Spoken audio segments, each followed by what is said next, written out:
associate here at the Justice Programs Office at AU. Thank you all for attending this webinar. It's our pleasure to host this webinar. We found out through technical assistance that one of the needs that has been most requested is assistance in helping select and some guidance in using risk assessment tools in the various courts around the country.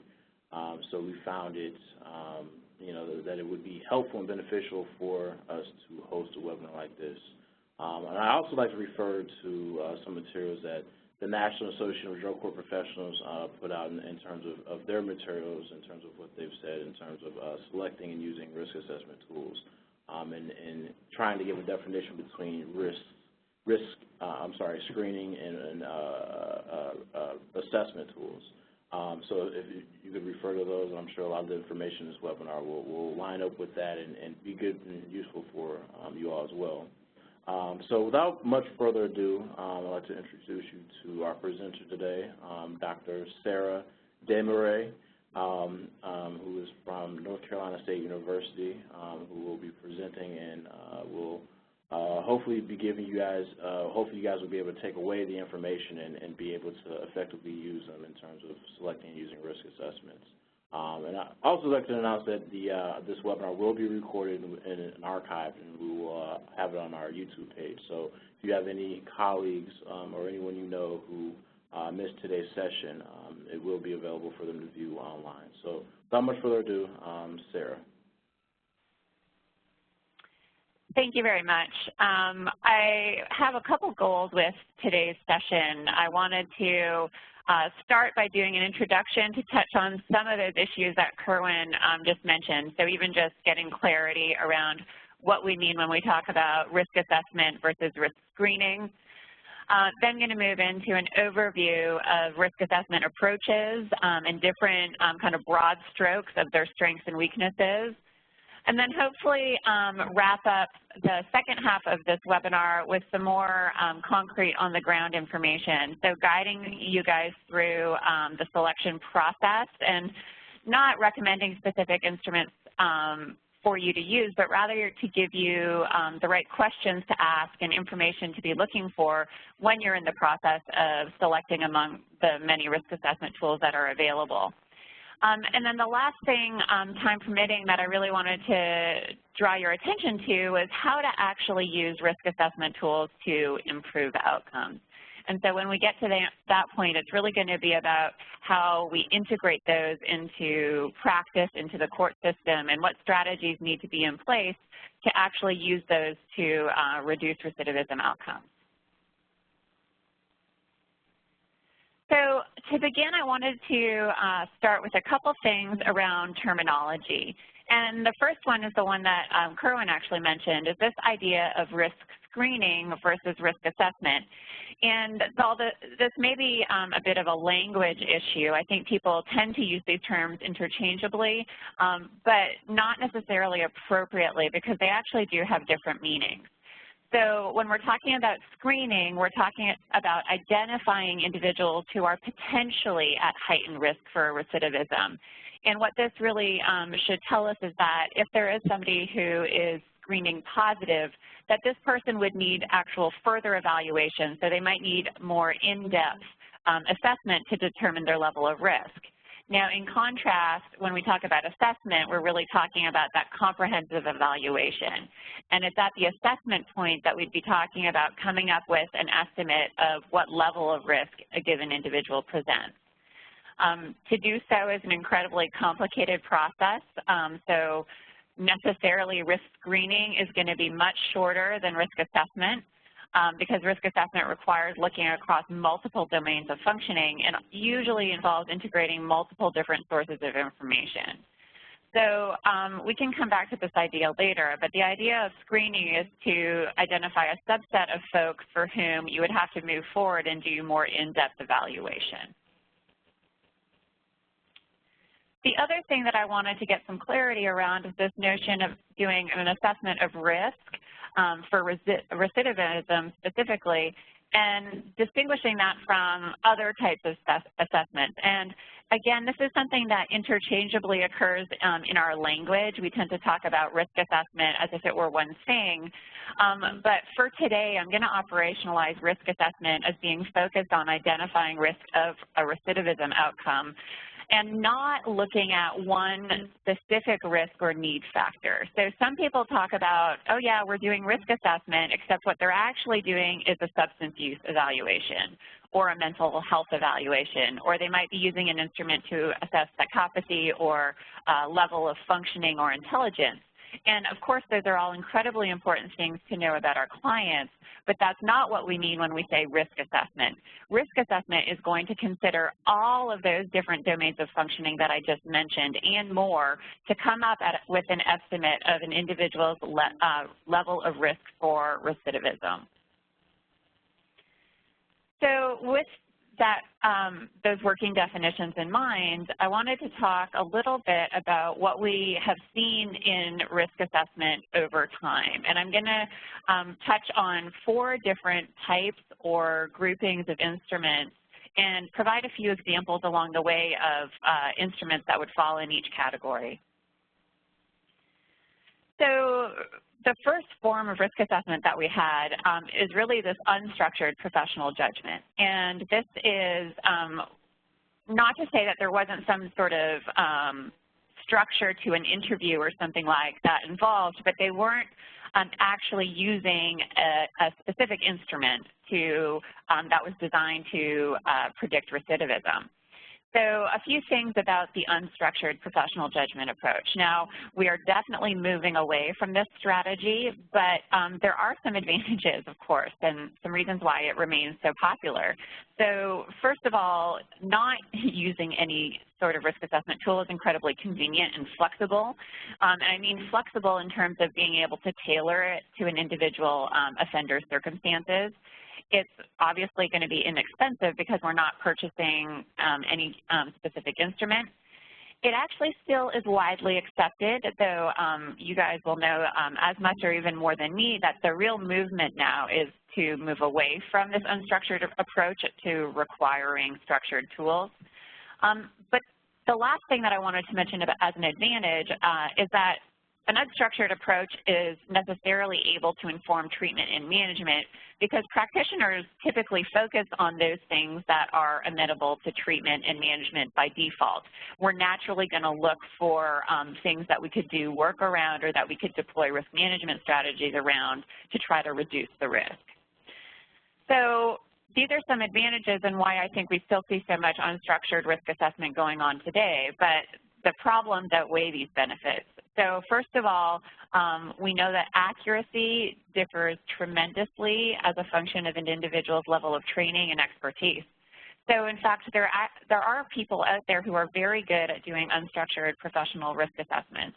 However, we don't know who those people are, and there's not a way to identify whether somebody's going to be better or worse than somebody else.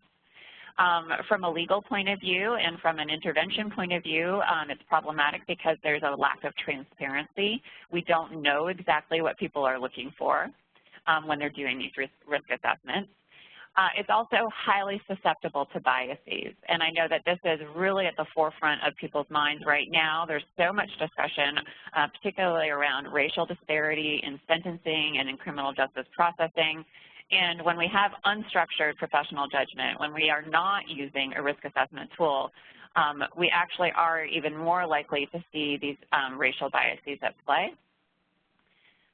Another issue here that we have is that there's a lack of consistency. So if I were to do an evaluation of risk of one individual and not use a given tool, I might come up with a very different answer than any one of you might. And so this is a problem from a legal perspective, of course, trying to figure out who is at risk and having some sort of objective standards through which we can conduct those evaluations.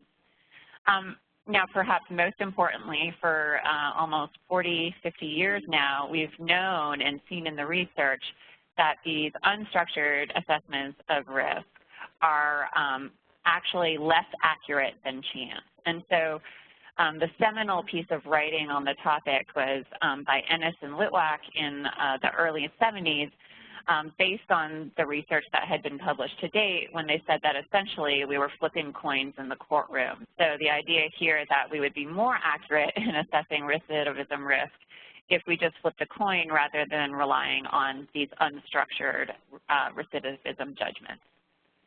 So this is sort of the beginning of the field, the beginning of the science in this area, and for the next few decades, we saw an emergence of research and effort focused on developing structured risk assessment tools that were grounded in science. And the first effort at that really led to what's known as the second generation of risk assessment, and these instruments were focused largely on static factors. So these were focused on empirically-based risk factors that did not change over time and that were shown in research study after research study to be predictive of reoffending.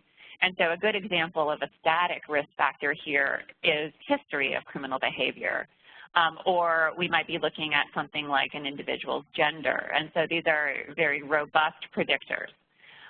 Some advantages of this second generation, and an example of an instrument that might fall into this generation would be the salient factor score. So some advantages were that these instruments were transparent, they were objective, we knew exactly which items individuals were looking at and conducting their evaluations around. They had incredibly good reliability and consistency between raters. So if I did a risk assessment and another person did a risk assessment of the same individual, we were likely to arrive at, if not the exact same score or prediction of risk, a very close approximation.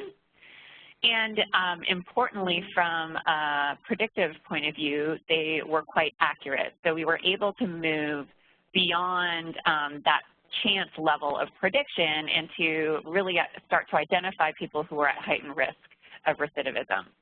Now, because they were comprised of entirely static factors, they were also relatively quick and easy to do. So these were the types of factors that you might receive on a referral sheet or that you might have access to at the time of booking. Very basic information that didn't require typically an interview with the offender him or herself. Now, despite these advantages, there were also some disadvantages. Some of these factors that were included on the instruments were atheoretical, and by that I mean they were statistically related to recidivism, but perhaps were not conceptually relevant or even clinically meaningful. So a classic example of that is one of the instruments, which did not gain too much popularity, thank goodness, had a large shoe size as a risk factor because statistically this had a very large correlation with recidivism. Now, we know that large shoe size is actually indicative of other things. So in fact, the reason for this correlation was because of the large shoe size being associated with individuals who were of bigger size and typically with the male gender. And so my point here is that large shoe size is not really a legally relevant or even relevant to recidivism, and yet would have shown up as, you know, a fairly robust risk factor. And related to that then, a lot of these static risk factors that were included on early instruments really didn't provide much in the way of guidance around risk management and what to actually do with individuals once we arrived at an estimate of their level of risk. And then finally, they didn't allow for change over time. So by definition, a static risk factor is not changing. And what we know about offenders in problem-solving courts and, you know, actually in the criminal justice system more generally is that things happen and things change. And so this led people to talk about what's been referred to as the broken leg dilemma. So the idea that there are life events and circumstances that change and affect an individual's likelihood of future offending behavior. And so, for example, we might have somebody who has some sort of physical incapacity, so the idea behind the broken leg. They could change their settings. They might either start a new or end an interpersonal relationship. that could increase or decrease their recidivism risk. They might gain employment or lose employment, or they might be taking part in intervention. And the idea here is that all of these different things can and should be taken into account when we're conducting risk assessments. But these second generation of instruments would not have been responsive to these sorts of changes. And so that led the field to move towards looking for risk assessment indicators, or so risk factors that really would change over time. And so that's where we started seeing what's known as the third generation of risk assessment tool. And a good example of a very popular third generation instrument would be the level of service inventory revised. And that's, probably one of the most famous that falls into this category. And so here, these are now risk assessment tools that consider static risk factors that are very robust predictors of recidivism, but also dynamic factors and criminogenic needs that are going to be responsive to change in circumstances and in an individual's functioning. So these instruments have many of the same advantages of the second generation. They're still transparent, meaning that we know exactly what risk factors are being examined. They are sensitive to change over time. And so if you re-administered a level of service inventory revised over, say, a 6-month period of time, we might have a new estimate of recidivism risk that takes into account some changes that this individual offender might have experienced.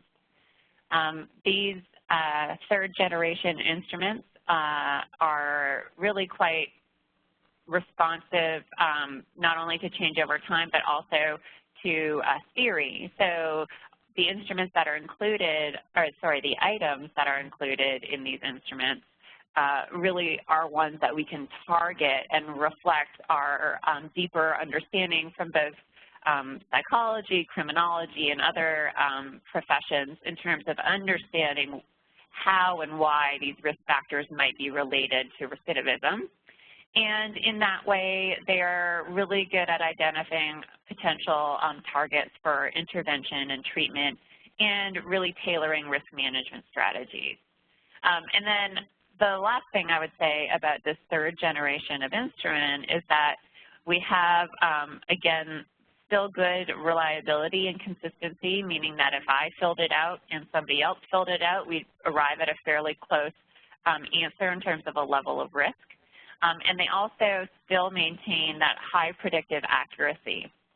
And there is still some debate in the scientific field, at least, regarding the role of dynamic risk factors, but there's, I think, emerging consensus that dynamic risk factors actually add incremental predictive validity to the static risk factors. And so there's now really, over the last 5 or 10 years, an emerging body of research supporting not just the role of dynamic risk factors in terms of understanding treatment and intervention targets, but also in terms of that straight interest in predicting outcomes.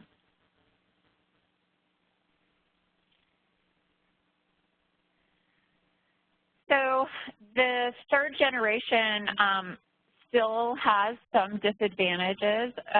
So one thing that comes with looking at dynamic risk factors, which by definition are suspected or believed to change over time, is that you are going to have to repeat the risk assessment at some point because the circumstances will likely change. And so here we see that we will have to repeat administrations, or in other terms, we might actually have to identify the shelf life of a risk assessment tool.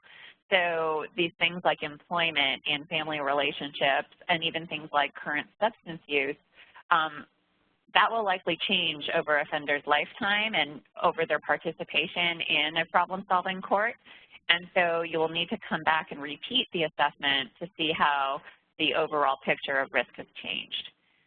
For this reason, they are actually more time-consuming than instruments that rely just on static factors. These are now going to be things that aspects of an individual's functioning that might require further evaluation that probably won't be available just on some sort of referral sheet or in a criminal history document.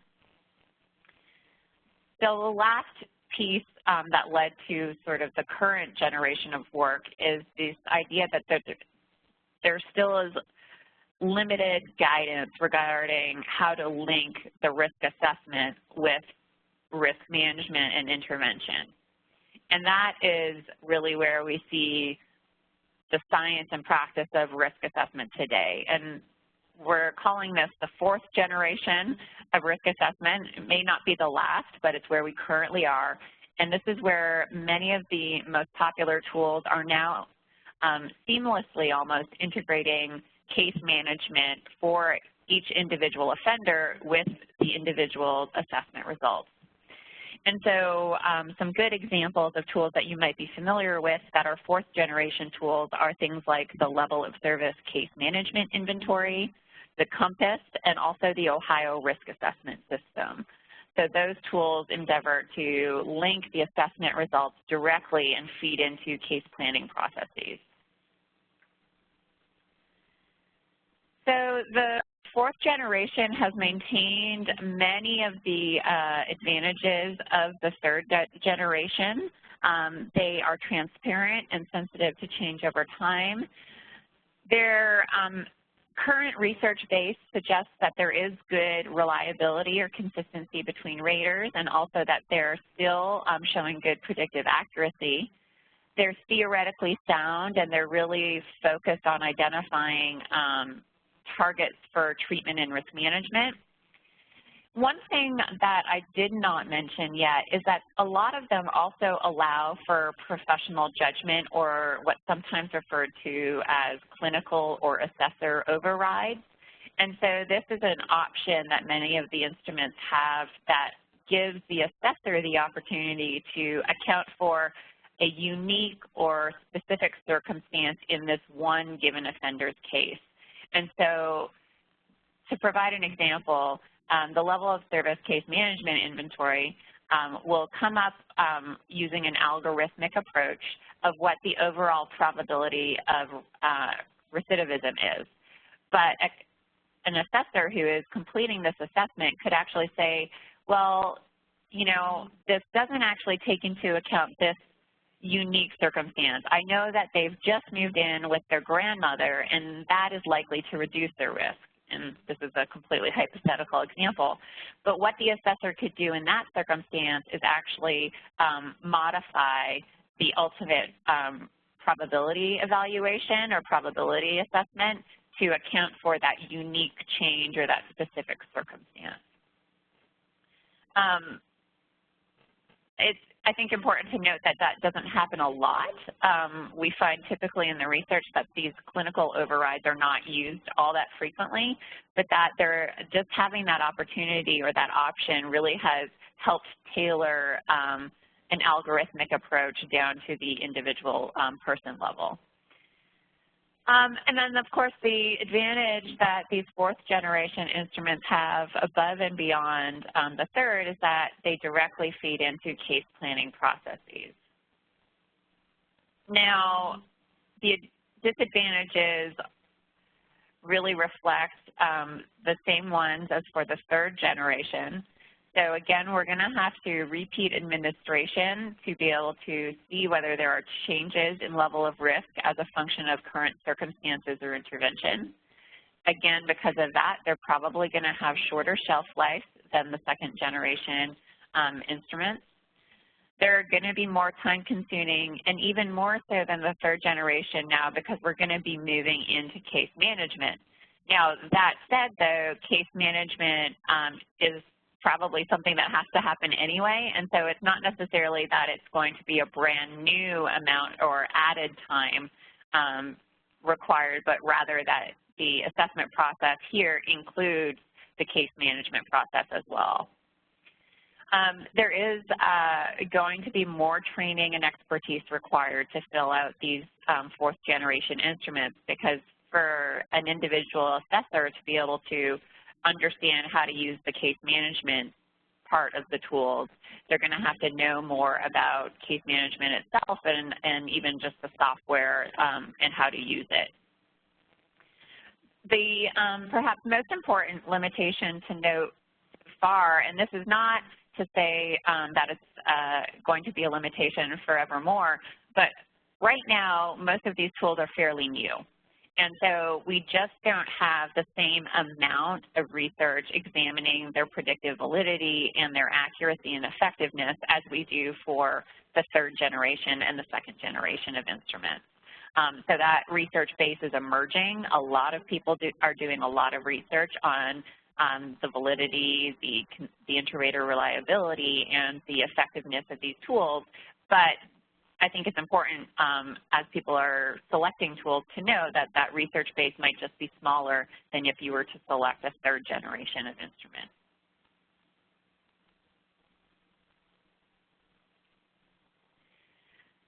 So that is a very broad scope overview of risk assessment tools. And with that background and with that language in mind, I wanted to talk a little bit about how we actually go about selecting from amongst the many, many different risk assessment tools that exist.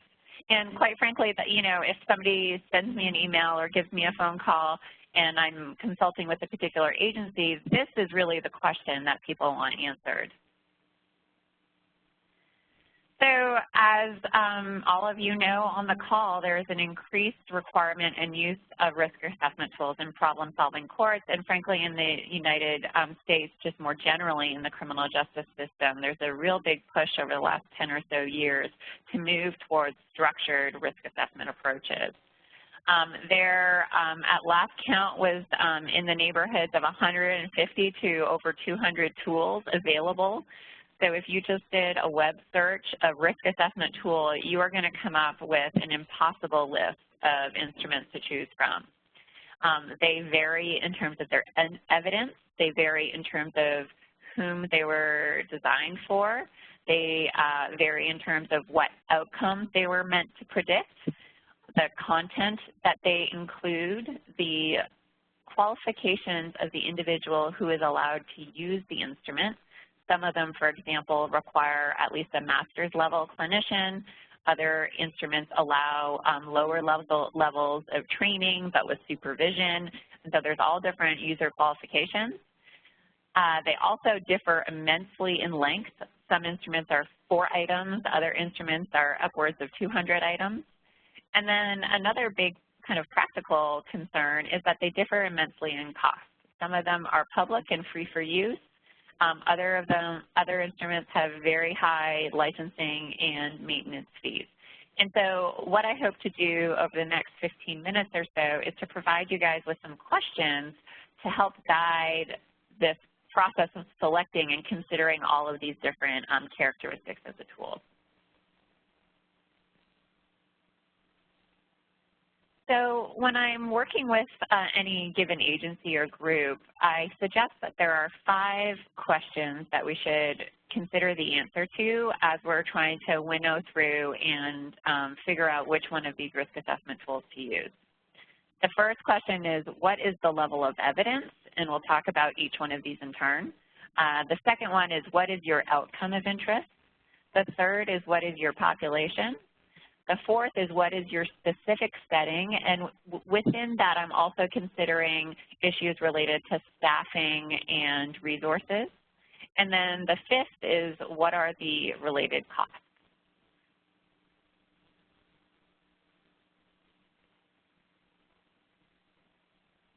So in terms of evidence, here I'm referring to the evidence from research studies or program evaluations of how accurate that tool is in a given setting for a given outcome. And as I mentioned earlier, not only do tools differ in terms of the level of empirical evidence as a function of the generation, but even the specific tool itself within a given generation. There have been many different attempts to come up with what's known as meta-analytic investigations of the research on these tools, and that just means that we'd be looking at the results of studies and trying to come up with, across all of these studies, which one is the most reliable or the most accurate risk assessment tool. And quite frankly, what these reviews or these meta-analyses show is that there is not one single risk assessment instrument that produces the most reliable and the most accurate assessment. In fact, amongst the very commonly used tools, and those that are fairly well validated, and by that I mean that they've been subject to a fair number of studies, there seems to be fairly comparable performance, and that's a good thing. So that's to say that they seem to all work fairly well, and they work better than not using a tool at all. However, there are some differences in performance in terms of both reliability and accurately as a function of specific subgroups. So for example, some of the tools seem to perform better for women than for men. There are some differences in performance, and in particular predictive validity as a function of outcome. And so some tools seem to perform better at predicting violations of conditions or revocations. Other tools seem to perform better at predicting general recidivism, or some tools also perform better at predicting new offenses to the exclusion of violations and revocations. So there's certainly a need to take a close look at what actually was being predicted or evaluated in terms of their accuracy, and to really make sure that when you're looking at a tool that you look at their operational definition of recidivism. There also is some evidence that these tools can differ in their performance as a function of the timing of the assessment. So is this a tool that is a pretrial tool? Is this a tool that is being evaluated and used in the process of participating in a problem-solving court, or is this a tool that's focused on reentry issues? And so actually some of the instruments are specifically developed for a specific time frame, and that's just something to be aware of and to think about. And so that's that last point there, also about the time frame of prediction. Some tools predict outcomes over the next 3 months or 6 months. Other tools at least argue or are designed to predict, 15, 20, 25 years out. And so a good consumer of these evaluations of the tools will need to look at what prediction time frame and what timing, what outcome, and what subgroup. So we can come back to these questions during the Q&A at the end of the webinar. So I'm going to move on to the next item. And I wanted to just give you an example. The Risk and Needs Triage, which is the RANT tool, was specifically designed for diversion programs related to drug possession and DUI offenders specifically. And frankly, to my knowledge, this is the only tool that was specifically designed for problem-solving courts. So on that side, it seems very promising. However, so far, because it is a fairly new instrument, there's only been one evaluation of the tool. And the results looked very promising, but there really has only been one research study.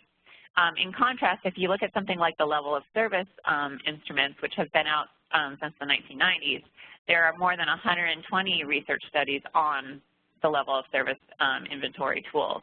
And so here I just wanted to give you some context to understand the variation that might exist in the level of evidence.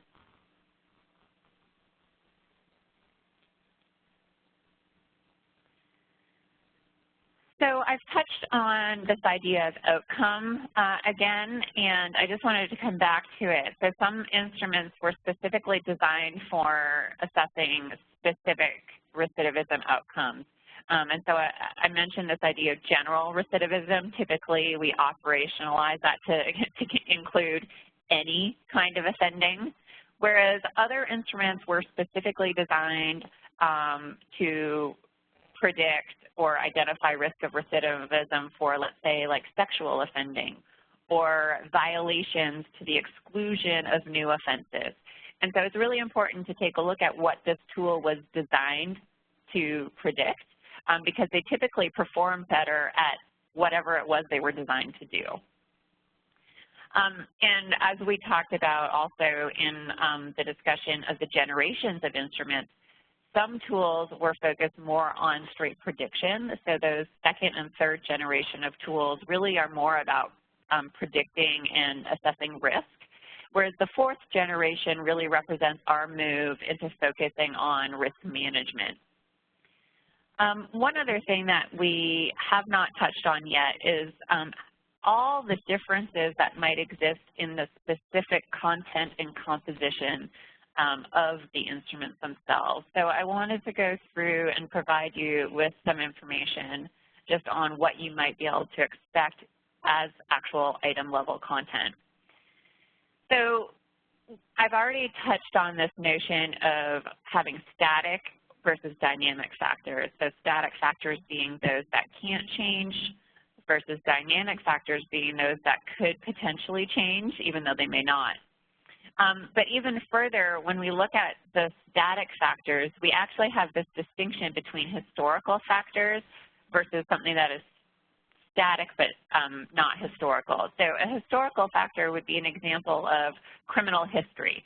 And we know that's a very robust predictor, and it reflects a person's history of behavior, versus a static factor might reflect characteristics of the person or their situation. And so gender would be a great example of a static factor.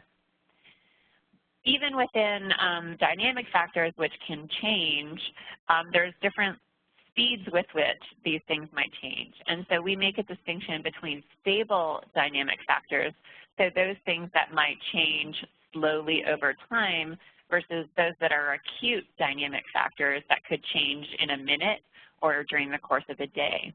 And so stable dynamic risk factors could be something like substance use problems. So we know that it takes a very long time to treat substance use problems, whereas an acute dynamic factor could be somebody's mood. We know that somebody's individual mood might change very quickly. It could happen and change in a minute, and we know that that can be related to recidivism. Another good example of stable dynamic factors that are included on a lot of risk assessment instruments are attitudes. Attitudes are an important and robust risk factor, and it takes a long time to do work and do intervention that will result in a change of attitude. So even though it can change, it will probably take a very long time to do so. I also wanted to make a distinction between risk factors and this idea of protective factors. And more we're starting to recognize the need to look at positive characteristics of individuals who are in the criminal justice system, and I think even more so in problem-solving courts. So risk factors are what we typically think about. They're those factors that increase the likelihood that somebody is going to recidivate.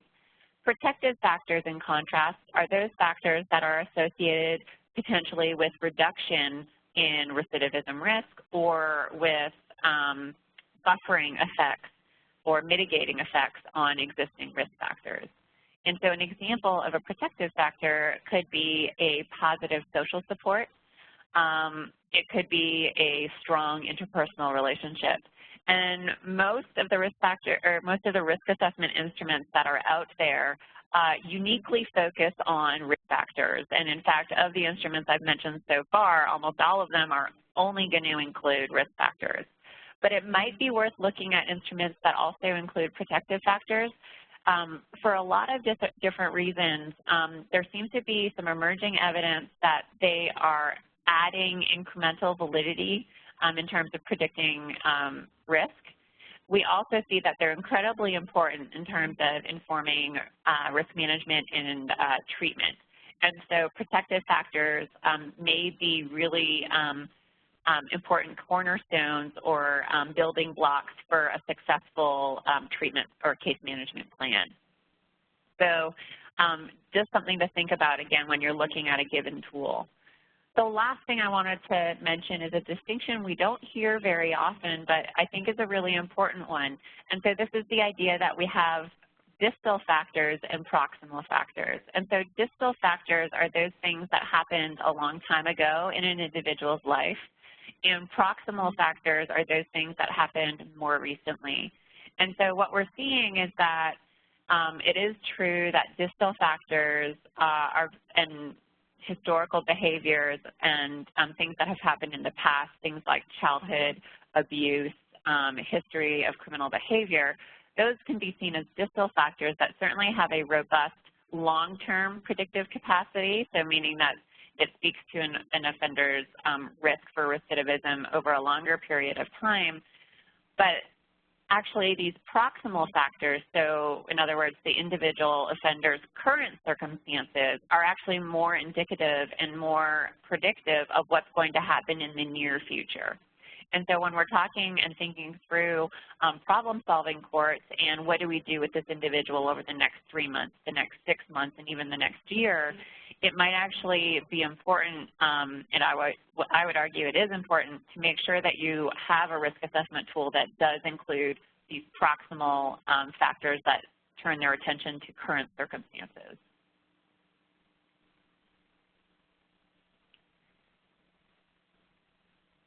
So our third question of guidance around selecting a tool is to consider your population. As I mentioned, to my knowledge, there really is only one tool that was specifically designed for individuals participating in drug court, that's the RANT. But there are other instruments that have been designed for community-based offenders versus offenders in institutional settings, and so that's something to consider. There is some evidence that certain instruments perform better in subgroups, so men versus women, or even most recently there's been a lot of discussion about whether some instruments perform better in different racial and ethnic subgroups. And then there's also some limited evidence of predictive validity for other subgroups. And on that last point, I don't mean that they're not working in those subgroups. What I mean is actually we don't have much research on them. So again, it's just about considering that there are certain subgroups for whom these instruments just simply have not been evaluated yet. If they have been evaluated, it might look promising, but the overall amount of evidence is smaller.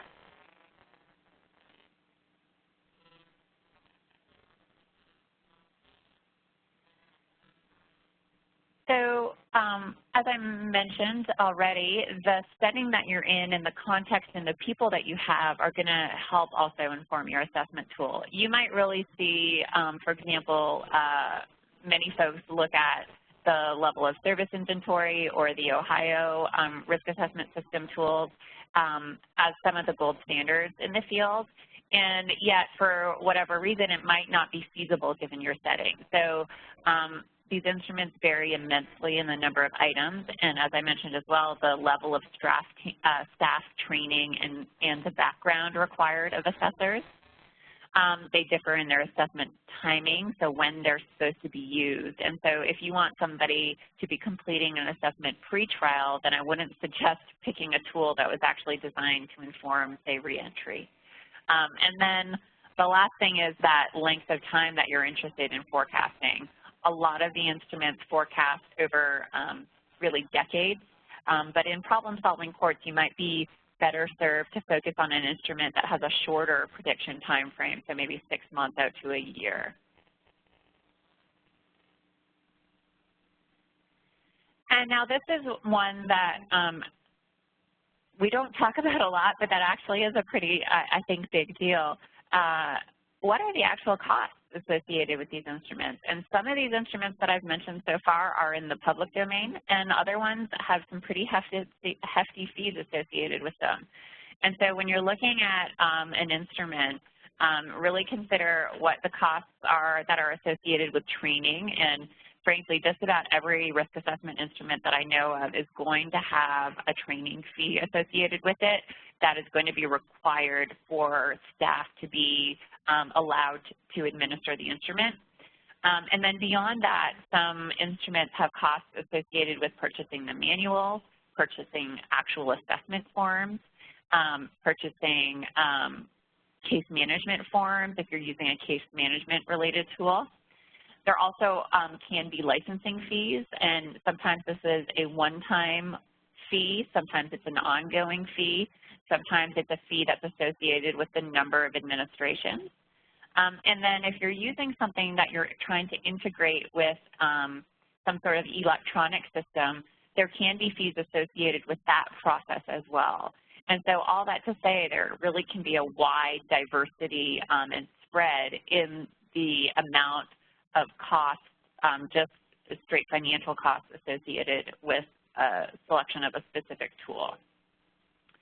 I don't have exact numbers on all of these, but I wanted to just give you some information, for example, on how these might differ. So the Ohio Risk Assessment Instruments, an entire suite of tools which are designed to be used at different points across an individual's time in the criminal justice system, was designed to be non-proprietary and essentially free. And so if you're using the paper version of the Ohio Risk Assessment System, there's going to be a training fee for those individuals who are going to use the instrument, but there's no cost associated with any of the materials, and there's no license or anything like that. So usually the most cost-effective option. If you want to use, they also have a software or an online related version. Now that one is going to have training costs, startup costs, and annual maintenance costs associated with that online platform. In a similar fashion, the Compass is a very popular system and also a fairly expensive one. And so there's training fees, software licensing fees, and these fees can be priced per user, or it can be an overall annual site license. And so there's a lot of variation in what that looks like. And then similarly, if you're going to be looking at something like the RANT, which is, again, designed specifically for diversion of drug offenders, you might be looking at anywhere from about $1,000 for 5 users up to $10,000 per year per court, depending on what the needs are. So just to give you, you guys some concrete examples of what you might be looking at.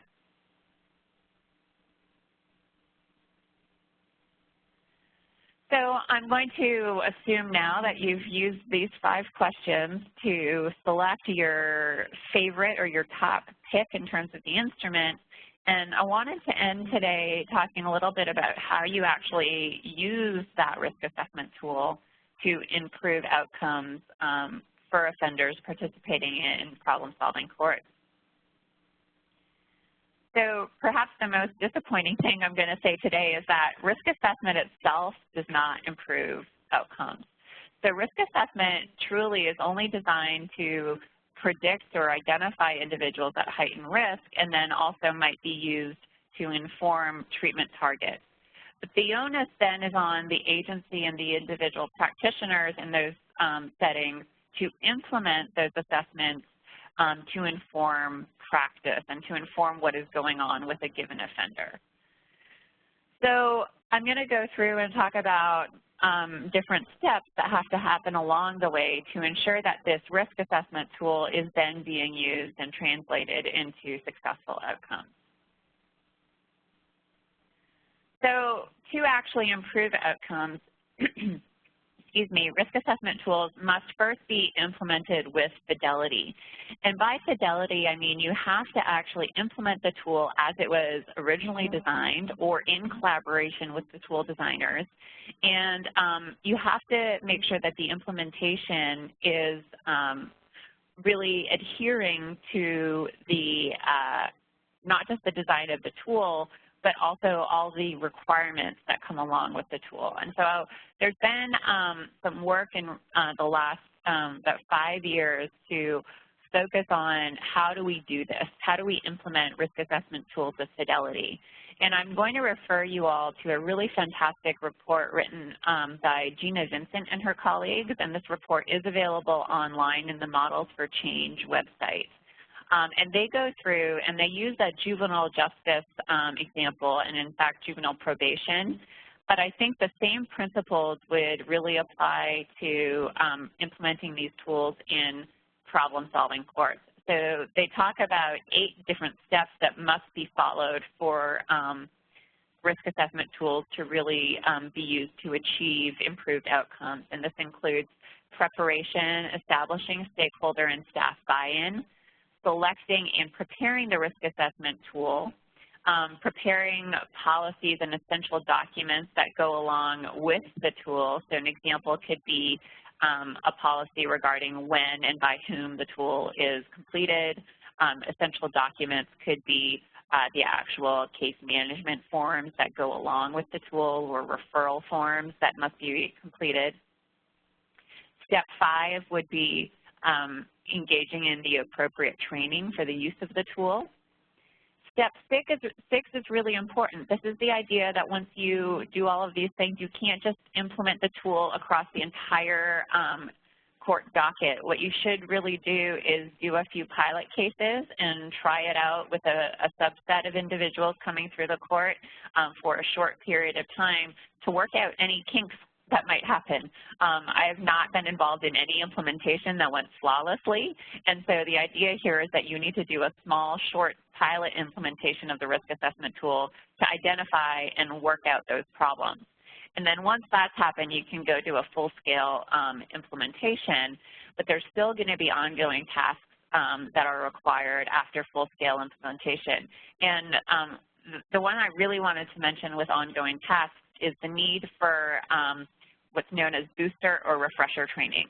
So it's not sufficient to get trained on a risk assessment instrument once and then you know that risk assessment instrument forever.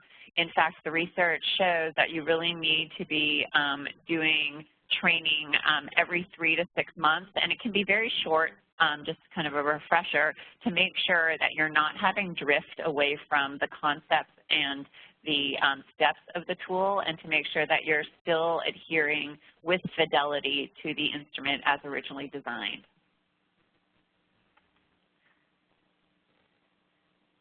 So beyond the strategies that are required to implement the tool, there's also a need to develop strategies around communicating risk to others. And this is something that we have not done a great job of in the field of risk assessment. That we know that really matters. And this is a great quote that Kirk Halloran and colleagues wrote in a paper on risk communication. They said, improper risk communication can render a risk assessment that was otherwise well conducted completely useless, or even worse, if it gives consumers the wrong impression. And the idea here is to be very clear on the limits and the wording of what it is you are predicting and at what level using what instrument. So I wanted to provide just a few guidelines or best practices around risk communication. So here it's about communicating within and between agencies that the individual offender might be touching, and some practices are be explicit. I do some training around risk communication as well, and I'm always surprised that sometimes people don't think they should actually name the risk assessment tool that they use. But in fact, it's very important, I think, to say that I believe that this person is at this level of risk as determined using this instrument. Know your target audience. So personally, if I'm going to write a report for a judge, I'm going to use very different language than if I'm going to be writing a report that I'm sending off to a case manager or to an individual practitioner. Qualify the limitations of an assessment. There's always concerns that you're not going to get it right all the time, and there could be reasons why your current assessment has been limited. It could be that you didn't have access to information sources that you would have liked or something like that, and I think it's really important to really identify what those limitations are.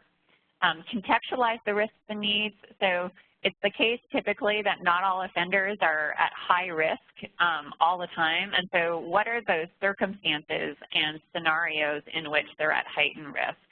And so is it around certain people, is it in a certain setting, or even potentially at a certain time of day?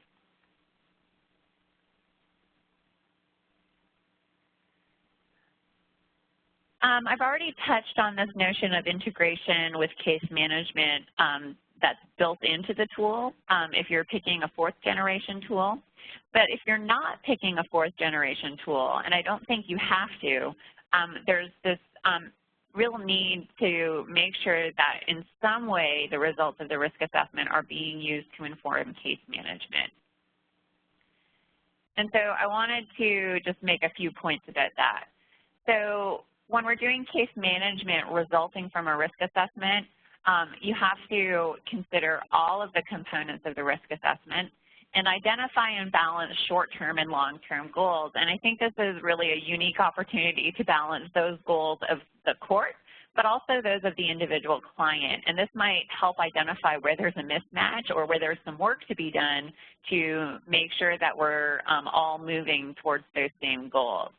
I also get the question often when we have clients or offenders who are quite unstable at the time of assessment for whatever reason. Perhaps they're detoxing or they might have mental health issues that are acute.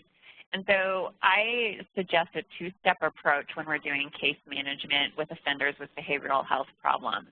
And so the first step of case management would be a focus on stability. So what are the acute treatment needs and safety concerns of that individual and those around them? And then once we've achieved stability on those, then we can do what I refer to as sort of the real work, which is focused on actually improving functioning and reducing recidivism outcomes. And that's where you then would focus not just on behavioral health or treatment needs, but rather on what we refer to as criminogenic, so those needs that are actually related to their criminal behavior.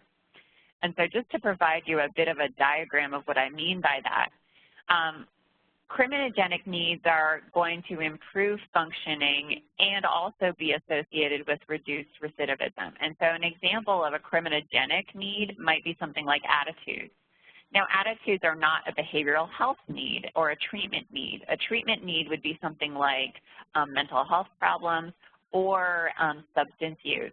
Now, substance use is a bit of a weird example because that one can be both a criminogenic risk, meaning that it's related to their criminal behavior, but it's also obviously a treatment need. So I just wanted to give you an idea of that distinction there and how we might be prioritizing stability of treatment needs at first, and then after we've got stability, moving into criminogenic needs. So most of these instruments now, especially those that consider dynamic tools, are going to be needing a review and amendment over time. And in the context of a problem-solving court, the idea is really that we're addressing and changing their risk over the course of their participation in the court. And so by definition, we're saying that these individuals really are requiring another assessment either at the interim phase of their participation or even at the end to show whether or not they truly have reduced in terms of their recidivism risk. And so just a few final points on that. Every assessment is going to have a shelf life, as is the case management plan. And so at the time of implementation of a risk assessment tool, I think it's important to identify what an expected timeline and mechanism for review is. And when I suggest that to agencies and individual practitioners, they often get scared about the amount of work, but I wanted to just make the point that it's not necessary to start from scratch. You don't have to do the whole risk assessment over. Rather, I suggest that you can actually solve this problem in just a few quick questions. So what has changed with this individual in terms of their current functioning or circumstances, and is it for better or for worse? What is the same, so what hasn't changed? And considering the answers to those two questions, then you have some guidance in terms of what do we need to do differently in terms of their case management and their involvement in the problem-solving court to achieve the desired outcome of reduced recidivism. So with that, that's really the end of my formal presentation, and I will turn it over to Kerwin to see if there are any questions from the audience regarding any of the material I presented. Thank you, Sarah, and it was a great presentation. I definitely learned a lot. I know there's hopefully everyone gained a lot of information that they'll be able to use moving forward. So I'll open it right now to questions. See one just came through. Anyone else, as Anna explained, please use the chat function to ask the questions that you want to ask. So the first question, sir, is if a client is pre-plea, not on supervision, and an ASI is conducted to determine clinical needs, what does a risk assessment add, particularly with no availability of interventions stratified by risk factor? Well, that's a really great question. So I think this comes back to the beginning of my presentation. So the ASI, for those of you who are not aware, is the Addiction Severity Index. And so this is usually used to really, as the member of the audience indicated, to look at clinical needs. And so we're going to typically look at level of alcohol and drug use. It also has different sections to look at mental health problems, perhaps. So one of the things that I would say, first of all, is that none of this is going to tell you at what level of risk this individual might be for recidivism. This is going to be really just focused on clinical, or as I call them, treatment needs. So I argue that a risk assessment should still be done at that point, and frankly, you'll probably have all of the information anyway. So you have an idea of what this individual's more public safety risk is. So it's going to be more about thinking through their offending risk. And we don't know, based on the ASI, what their offending risk is going to be, nor do we actually know, based on the ASI, what factors for that person are actually relevant to recidivism. So I'm not sure if I've completely answered the question, but for me there's kind of a disconnect between the ASI, which speaks to more of their functioning and clinical needs, versus needing to then also understand, is this person low, moderate, or high risk for reentering the criminal justice system.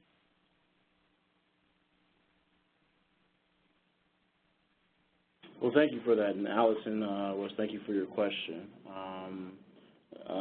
Still have a while for questions, so if anyone else has any questions, please go ahead and ask them.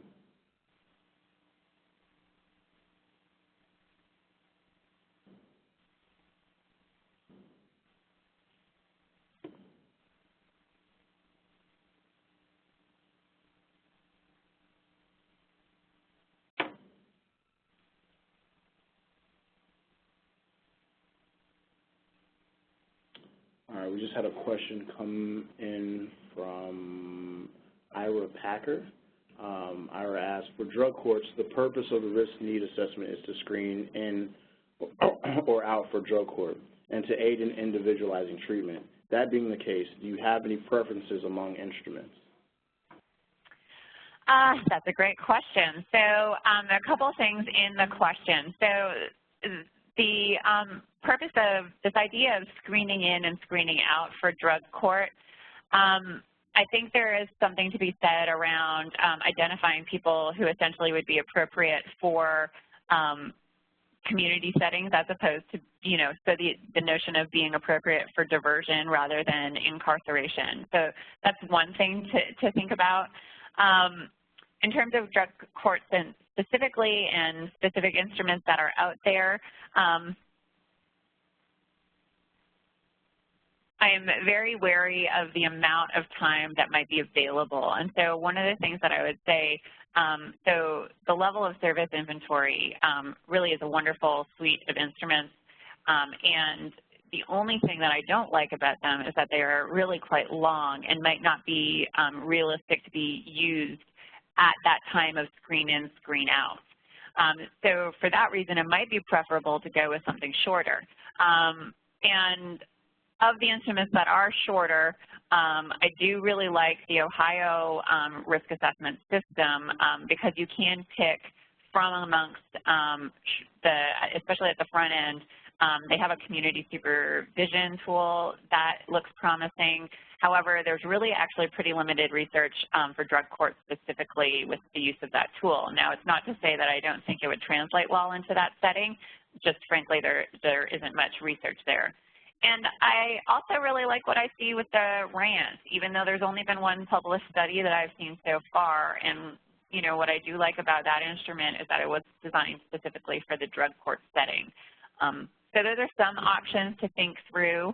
I think actually there's a real opportunity for any researchers or those who have colleagues who might be interested in research. because there's really limited research on any of the instruments so far in problem-solving courts generally and drug courts specifically. And I'll also chime in a little bit too. One of the things that we recommend in providing technical assistance is specifically for treatment court courses to find, and I know Sarah mentioned it earlier, but find a tool that fits the needs of the court. You know, if it's, geared towards a certain, or not geared towards a certain demographic, but, the community looks a certain way, or is a certain way, that to find a tool that, one, addresses those needs in the community, but also is cost effective. So we have another question that has come in from Samantha Abernathy, and she asks, are there any written examples of how the LSIR is best integrated into a case plan?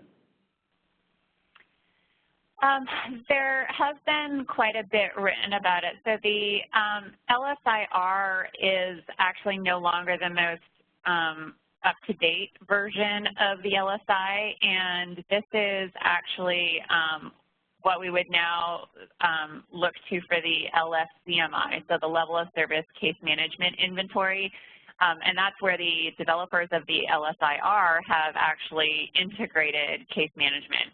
If you are currently using the Level of Service Inventory revised rather than its newer counterpart, you can look to the literature, and there have been some people who've written about using the LSIR to integrate into case planning. I can't say that there's a best example, but there have been reports in papers that have been published in the scientific literature that have talked about how that's been done. Well, thank you.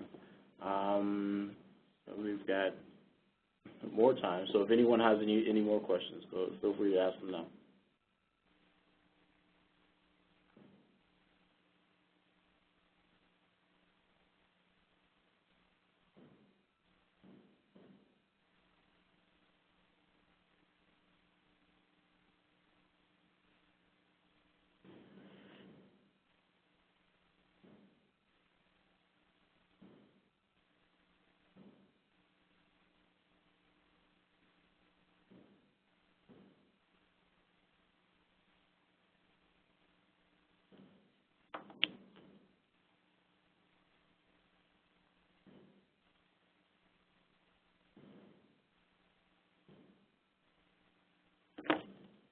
Seems like we slowed down with the questions a little bit, so we'll give it a couple more minutes, and if no more questions, then we'll go ahead and end the webinar. So a few more minutes, and hopefully people are typing away.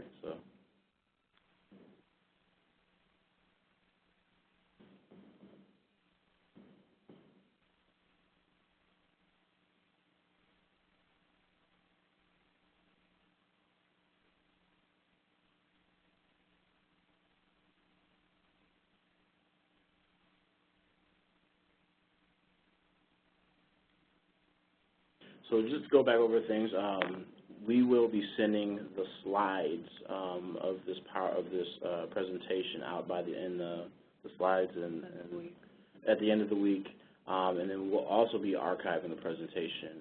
It will be on our YouTube channel, so feel free to check it out on YouTube. If any of you have colleagues that were unable to attend, you can direct them to the YouTube link, which will also be available. I think we'll send that out at the end of the week as well. Additionally, if you have any questions, Dr. Desmarais, her email is listed on the PowerPoint, as well as our contact information. So if you have any additional questions about risk assessments, feel free to get in contact with any of us.